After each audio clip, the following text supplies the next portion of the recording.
Hey everybody, today I'm going to be making ruiteri yogurt. So this is the bacteria that we ferment so that we can have good biotics in our and gut health. So it's really easy to make. If you're making it, I'll be making it with yogurt that I've already got here, that I've already made, because you can make it with the previous yogurt, and then you need some inulin powder or some potato starch. I use inulin powder, and I like to use half and half. And then I put a little bit of stevia in it. And I mean by a little bit, when I mean a little bit of stevia, I mean 2 of these itty bitty spoons here. So, teeny tiny spoon. I put 2 of them in a quart jar, and I put 2 tablespoons of inulin powder in the quart jar, and I'll use 2 tablespoons of previous made yogurt. Or if you're going to use ruiteri, you got to crush the tablets up and then do it. Now the process isn't your normal yogurt because we like to ferment it for 36 hours at a certain degree. So ruiteri is 100 degrees, and we're going to put it in a sous vide machine and let it ferment for 36 hours. And then every, I think, 3 hours, it doubles the CFUs. So 3 becomes 6, becomes 12, becomes 24, becomes 48 for 36 hours. So it gets to be quite high because it's already in the millions when we get the pills or when we've made the yogurt. So I've already got this bottle. It's already got the yogurt in it. I use a soft spoon. You don't want to whip it with an electric blender because you can kill the bacteria. I've got the inulin and I have the stevia in here already with a little bit. I might kind of make like the slurry, get it all mixed up. And then I'm going to take the yogurt that I already have made. And this yogurt is, well, it's pretty good. It looks like whipped cream. Very good. But I'm going to use at least 2, and I know I go a little bit more. It doesn't hurt to go a little bit more. Basically, the prebiotic feeds the bacteria that gives it something to eat so it multiplies. And like I said, I do give a little bit more. And you can use the whey, which is the juice, or you can use the yogurt itself. I don't have lots of juice with my yogurt.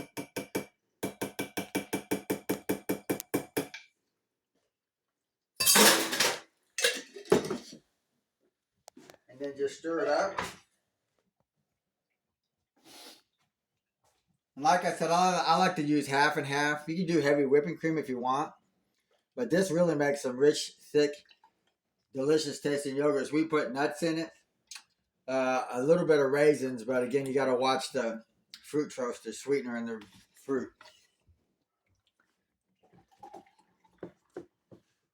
It doesn't really expand a whole lot, but you don't really want it up to the top.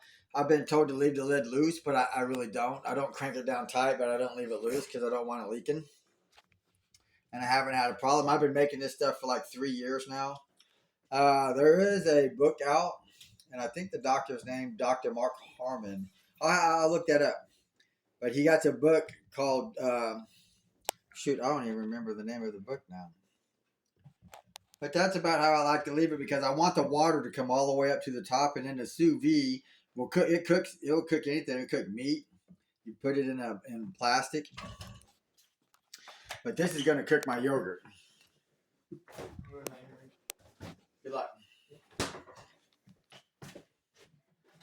And I do use canning jars, and we do some canning too.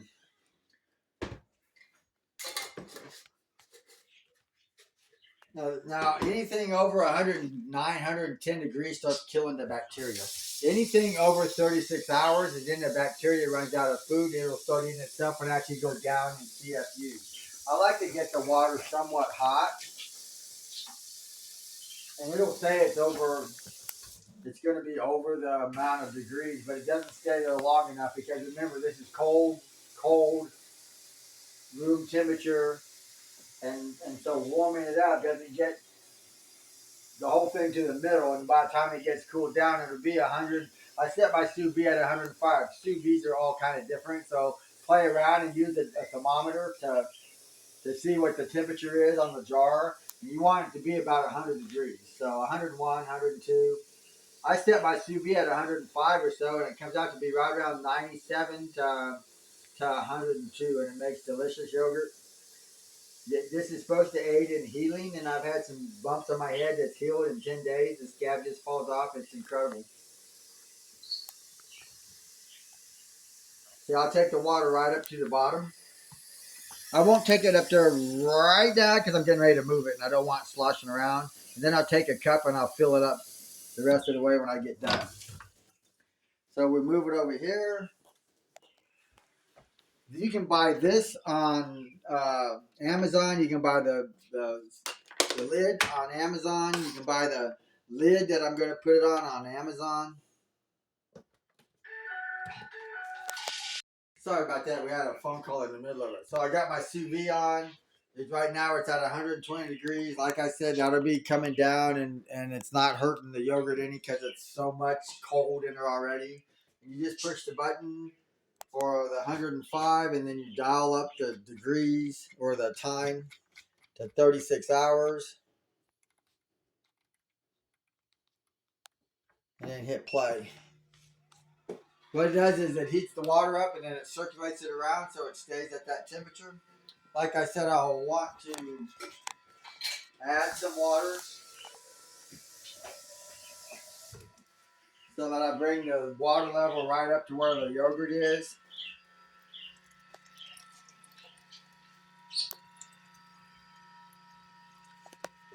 You will lose some water over the 36 hours, but not a lot.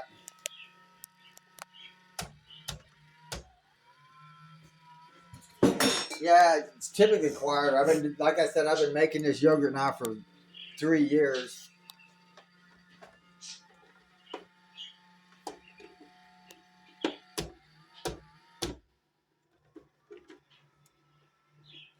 So I've got my use out of this sous vide. They're about $80. I think this is like $22 with the lid and the insulation and everything on it. And then I just let it go. It's 115 now, so it's already dropped 5 degrees. The amount of 110 is the cutoff is where you would like the whole thing to get to. But remember, it's only on the outside that it's that degrees. It's not in the center. So those little gut buddies have a place to go. 100. I got this set at 105. But when I first started doing this, I have a thermometer that I would come in here and I would check my sous vide out. So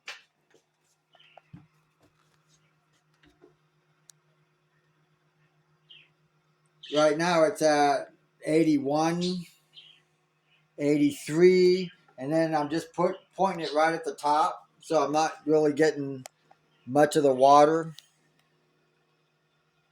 There's 107 and 106 on the outside down, So that's how I figured out, I needed this to be at 105 for that to be right around 100.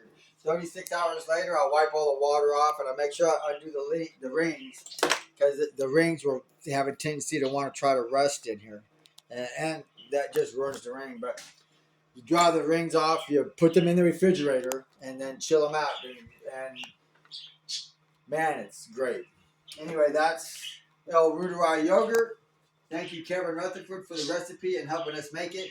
And I will see you next time. Bye.